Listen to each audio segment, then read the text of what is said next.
Hello class 9th, welcome to my channel learn with basic. Class 9th, आज आप लोगों के लिए वाक का दूसरा पार्ट मैं लेके आई हूँ जो ललद्य का है।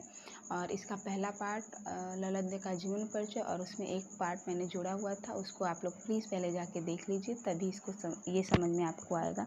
और जिन्होंने अभी तक मेरे चैनल को लाइक शेयर सब्सक्राइब नहीं किया है तो प्लीज़ प्लीज़ प्लीज़ पहले मेरे चैनल को लाइक शेयर और सब्सक्राइब ज़रूर करिए, अपने दोस्तों में करिए ताकि आप लोगों को उन लोगों को ये जानकारी मिल सके। तो चलिए देखते हैं। देखिए, दूसरा पद है ये, खा खा कर कुछ पाएगा नहीं, न खाकर बनेगा अहंकारी। ठीक है, तो इसके भावार्थ और शब्दार्थ मैंने आगे दे दिए हैं, लेकिन फिर भी मैं यहाँ आप लोगों को बताने का प्रयास कर रही हूँ जो इस लाइन बाय लाइन के हिसाब से है। फिर उसमें जो रिटिन में है वो आप लोगों को मिल जाएगा ताकि आप लोग उसे लिख भी सकते हैं, और लिख लेंगे तो याद करने में बहुत आसानी रहेगी। तो चलिए देखते हैं। खा खा कर कुछ पाएगा नहीं। कवित्री कहती हैं कि इस शरीर और इंद्रियों का भरण पोषण करने से तुझे कुछ नहीं मिलने वाला। न खाकर बनेगा अहंकारी, और अगर नहीं खाता है, देखिए यहाँ खाना खाने से तात्पर्य नहीं है, यहाँ पे वो कर्म करने से तात्पर्य है जो कवित्री उस कर्म के द्वारा ईश्वर की प्राप्ति हो, वो कर्म है। लेकिन यहाँ पे खाने के माध्यम से उससे बताया गया। देखिए, कविता में दो पार्ट होते हैं, एक तो वो लाइन बाय लाइन होता है और एक उसके भाव होते हैं, वो कहना क्या बताना क्या चाहता है वो चीज़ें होती हैं। तो खा खा कर कुछ पाएगा नहीं का मतलब ये नहीं है कि खाना खाने से मतलब है, ऐसा नहीं है। खा खा कर कुछ पाएगा नहीं यानी दुनिया भर की सांसारिक मोह माया में फंसकर तू कुछ नहीं पाएगा। और न खाकर बनेगा अहंकारी, और अगर ऐसा करता है कि मैं तपस्या करूँगा, मैं त्याग करूँगा, मैं सुख को छोड़ दूँगा, ऐसा अगर कर देता है तो तुझ में अहंकार आ जाएगा। यानी तू ये सोचने लगेगा मैंने तो भगवान के लिए ये सारा चीज़ किया है, तो तुझ में अहंकार हो जाएगा। तो करना क्या है, कवित्री बताती हैं, सम खा तभी होगा समभावी। सम खा मतलब कम खा, यानी मध्य खा, मध्य के बीच में खा, मतलब बहुत ज़्यादा भगवान की तरफ भी नहीं जाना है, बहुत सांसारिक मोह में भी नहीं जाना, यानी बीच में रहना है। तभी होगा संभावित, तभी तू सबको समान दृष्टि से देख पाएगा।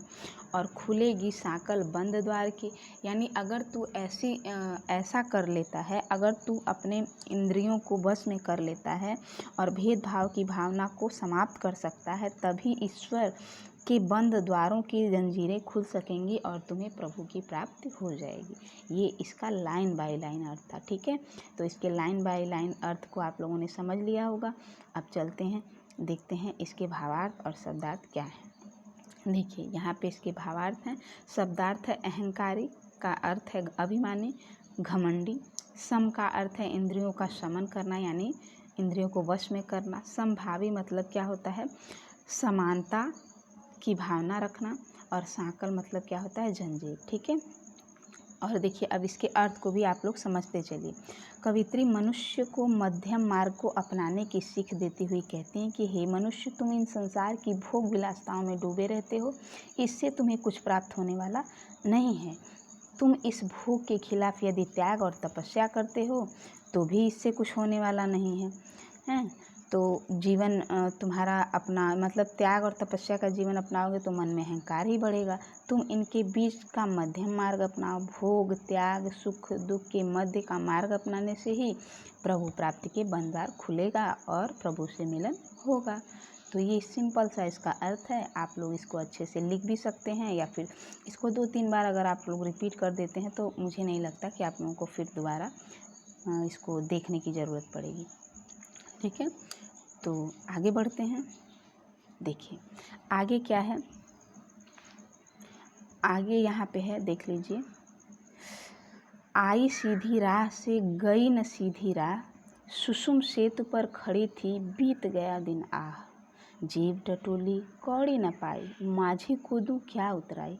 देखिए यहाँ कवित्री ने बड़ा ही मार्मिक और समझने वाली बातें कही है जो आप लोगों को समझाने का प्रयास मैं करूँगी। देखिए इस वाक में, यानी इस जो वाक यहाँ पे आप लोगों को दिया गया है, इसमें कवित्री के हठ योग की साधना का उल्लेख कर रही हैं। ठीक है, किस योग की साधना का, हठ योग की साधना का उल्लेख कर रही हैं। कवित्री कहती हैं कि योग के अनुसार शरीर में 3 प्रसिद्ध नाड़ियाँ, एक है ईड़ा, एक है पिंगला, पिंगला, ठीक है। और एक है ये सुषुम, ठीक। तो ये 3 नाड़ियाँ हैं, ईड़ा, पिंगला और सुषुम्ना। साधक इन तीनों पर योग से नियंत्रण करता है, यानी एक साधक जो ईश्वर को प्राप्त करने का प्रयास करता है वो इन तीनों नाड़ियों पर नियंत्रण करता है। और यही कवित्री ने बता रही हैं कि कवित्री कह रही हैं कि ईड़ा, पिंगला और सुषुम्ना, साधक इन तीनों पर योग नियंत्रण करता है, ठीक है। लेकिन यहाँ कवित्री ईड़ा पिंगला के सीधे मार्ग से जो जीवन की सांस प्राप्त हुई, यानी जब योग करता है तो उससे ये ईड़ा, पिंगला और सुषुम्ना तीनों से जो जीवन की सांस प्राप्त हुई है वह सीधी राह नहीं गई है। वो कहते हैं कि आई सीधी राह से गई न सीधी राह। मतलब जब बच्चा जन्म लेता है तो न उसमें छल रहता है, न कपट रहता है, न द्वेष रहता है, न अच्छा रहता है, न बुरा रहता है। आता है ईश्वर के पास से तो उसमें ऐसा कुछ नहीं रहता। लेकिन जब वो जाता है तो वो सारी कलुषताएँ लेके जाता है, ये नहीं हुआ, वो नहीं हुआ, यानी मरते वक्त तमाम तरह की चीज़ें दिमाग में रहती हैं। तो जो चीज़ें वो नहीं कर पाता है तो उसी में घूमता रहता है। तो इसलिए वो प्रभु से, मतलब प्रभु के पास जाने का वो सीधा रास्ता नहीं है। कहती हैं कि मैं बीच में पिंगला के पुल पर बैठी यह सब देख रही थी, यानी सुषुम सेतु पर खड़ी थी, बीत गया दिन आया। यानी सुषुम सेतु मतलब पिंगला पर बैठी थी और मेरा पूरा दिन, यानी मैं सांसारिक मोह माया में ही लिप्त रही और मेरा पूरा समय क्या हो गया, बीत गया।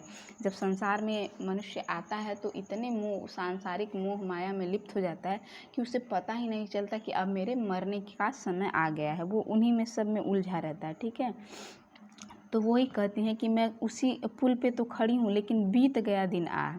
अब क्या है, अब वो कह रही हैं कि जीवन समाप्त हो गया, मतलब अब तो जीवन समाप्त हो गया। तब मैंने देखा कि मेरे पास प्रेम झांकी की फूटी कौड़ी भी नहीं थी, जेब टटोली कौड़ी न पाए। जब पूरा समय बीत गया तो भगवान के पास जाना है तो अब तो कुछ मेरे पास है ही नहीं। मैं उस गुरु को उतराई क्या दूं जिसने मुझे मुक्ति का मार्ग दिखाया। अब वो कहती हैं कि अब तुम मरने की स्थिति आ गई, अब मैं जेब को जब टटोल रही हूँ तो उसमें कुछ नहीं है। तो वो कहती हैं कि मैं अपने गुरु को क्या दूं जिन्होंने मुक्ति का मार्ग, मतलब इतना सब कुछ जब वो जान गई कि मतलब सांसारिक मोह से, माया से अलग रह के ही ईश्वर को प्राप्त किया जा सकता है, जब वो जान गई तब उन्हें बुद्धि आई और जिसने उन्हें बताया उसको देने के लिए उनके पास कुछ नहीं है। तो इसी सोच में वो बहुत ही दुखी हैं। आगे देखते हैं क्या चीज़ें हैं भावार्थ और शब्दार्थ में। देखिए, शब्दार्थ, राह मतलब रास्ता, सुषुम मतलब सुषुम्ना नामक नाड़ी, टटोली मतलब खोजा, कौड़ी न पाई मतलब कुछ भी न मिला, माझी मतलब नाविक या प्रभु भी आप कह सकते हैं, ईश्वर भी, उतराई मतलब पार उतारने वाला, ठीक है। तो ये है। तो उन्होंने कहा हाँ, ये देखिए उन्होंने क्या कहा है। उन्होंने कहा है, कवित्री कहती हैं कि प्रभु की प्राप्ति के लिए वह संसार में सीधे रास्ते से आई थी, किंतु यहाँ आकर मोह माया आदि सांसारिक उलझनों में फंसकर अपना रास्ता क्या की, भूल गई। वह जीवन भर सुषुम्ना नारी के सहारे कुंडलिनी की जागरण में लगी रही और इसी में जीवन क्या हो गया, बीत गया। जीवन के अंतिम समय में जब उन्होंने जेब में खोजा तो कुछ भी हासिल नहीं हुआ।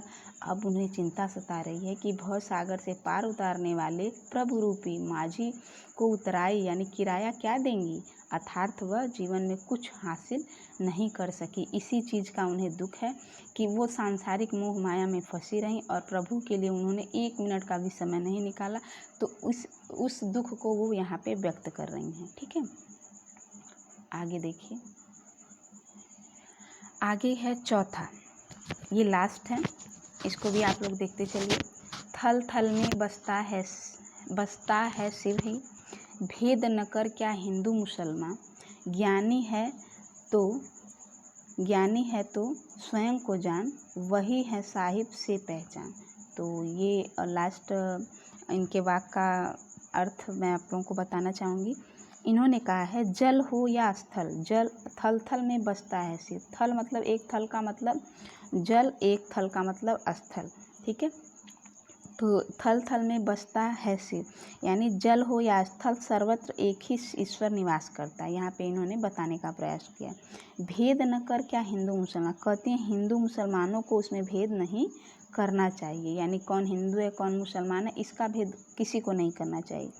ज्ञानी है तो स्वयं को जान, अगर यदि तुम्हें सच्चा ज्ञान है तो पहले अपने आप को पहचानो, वही है साहिब से पहचान, वही है साहिब, तुम्हारे भीतर ही ईश्वर निवास करता है, उसे जान लो। ठीक है, तो वो यहाँ पे कह रही हैं कि मतलब पूरे जल और स्थल में भगवान का ही वास है, और हिंदू मुसलमान के बारे में भेदभाव नहीं करना चाहिए कि कौन हिंदू है कौन मुसलमान। अगर तू ज्ञानी है तो स्वयं को पहचान, तेरे अंदर ही भगवान है। ठीक है, तुम्हारे शरीर में ही भगवान का वास है, ये कह रही हैं। आगे देख लेते हैं। चलिए, यहाँ पे शब्दार्थ आप लोग देख लीजिए। बल मतलब जमीन स्थान, शिव मतलब प्रभु, साहिब मतलब ईश्वर। ठीक है, तो इसको पहले हम लोग देख लेते हैं और बढ़ते हैं आगे, भावार्थ समझते हैं। ईश्वर की सर्वत्र सभी जगह उपस्थिति के बारे में बताती हुई कवित्री कहती हैं कि वह हर स्थान पर व्याप्त है। हे मनुष्य, तुम धार्मिकता के आधार पर हिंदू मुसलमान का भेदभाव त्याग कर उसे अपना लो। ठीक है, और ईश्वर को जानने से पहले तू खुद को पहचान, अपना आत्मज्ञान कर, इससे प्रभु से पहचान आसानी से हो जाएगी। अर्थात ईश्वर ही तो आत्मा रूप में हम सभी में निवास करता है, यानी सबके आत्मा में ईश्वर का वास है, उनके कहने का ये मतलब है।